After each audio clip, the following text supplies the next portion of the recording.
Bonjour les traverseurs, bonjour les amis, bonjour à vous qui êtes ici. Aujourd'hui, j'avais envie de faire une petite capsule de numérologie pour vous présenter les énergies du mois de mars. Alors, le nombre 3 est le nombre du mois de mars. Mars est aussi l'énergie du printemps avec ces petites choses qui bourgeonnent, qui sortent de terre avec cette renaissance, des choses qui étaient comme endormies et qui reprennent vie.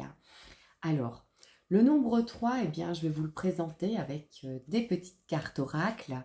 Ici, vous avez le nombre de la communication. Alors, le 3, c'est la communication, c'est le partage, c'est l'altruisme, la sociabilité et comme je vous l'ai dit, l'amour également.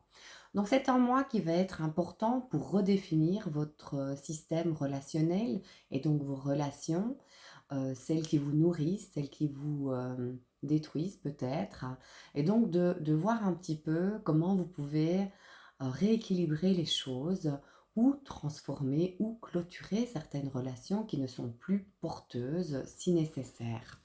Alors l'énergie du 3, quand il est aussi en excès et donc mal inspecté, c'est aussi cette énergie où on a tendance à se sacrifier pour les autres, à ne plus se prendre en considération, à, à faire des choses pour les autres, peut-être parce qu'on a besoin de satisfaire et donc on rentre dans une posture où on ne se considère plus et où peut-être on peut ressentir un manque de sens, un manque d'intérêt, parce que les autres ne nous apportent pas ce qu'on voudrait, mais on s'est soi-même mis peut-être dans des postures dans lesquelles on n'arrive plus à se dépatir. Donc ce mois-ci, il va être aussi important pour pouvoir vous repositionner dans vos relations et vraiment de prendre conscience de ce qui ne vous convient plus pour aller vers quelque chose de plus agréable pour vous.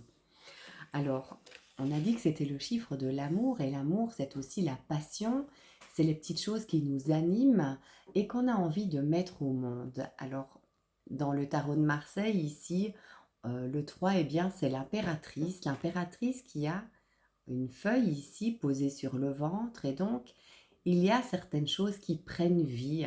Le ventre, c'est le ventre de la femme enceinte et donc de tous ces projet naissance, si c'est un enfant, mais c'est les projets au sens large du terme ici. Donc, il y a peut-être des choses que vous avez mis un peu sous le tapis qui vont peut-être refaire surface et vous allez vous dire, oh tiens, j'avais mis ça de côté. Et si je poursuivais ce projet, et si je poursuivais, je ne sais pas moi, le livre que j'avais commencé à écrire ou ça pourrait être le jardin que j'avais commencé. En tout cas, il y a cette idée de créer, de remettre des choses en mouvement, de planifier, de laisser nos passions, nos envies s'exprimer. Donc on a cette idée de création avec la carte de l'impératrice pour aller peu à peu vers la construction réelle et matérielle de nos projets. Donc voilà, ça va être un mois assez énergique puisque vous voyez qu'il y a un mouvement qui est mis, une action qui est mise en mouvement plutôt. Et donc que les choses reprennent vie tout doucement au mois de mars. Donc voilà, je pensais peut-être à travailler avec vous d'une autre façon en vous construisant des PDF de développement personnel pour aller peut-être un peu plus loin pour ceux qui en ont envie, pour vous sentir soutenu d'une autre façon.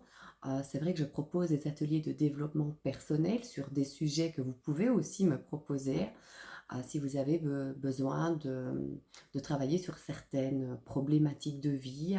On peut faire ça ensemble aussi à l'aide des cartes, à l'aide de la numérologie, à l'aide aussi des soins énergétiques que je vous propose. Alors, si la numérologie vous intéresse, je vous dis et redis que le livre est paru dernièrement, début février finalement. Comment optimiser votre chemin de vie grâce à la numérologie karmique. Ici, vous retrouverez les significations des nombres qui vous sont vraiment relativement bien expliquées. Voilà donc pour la fin de cette capsule. Je vous retrouve pour la guidance et à tout de suite.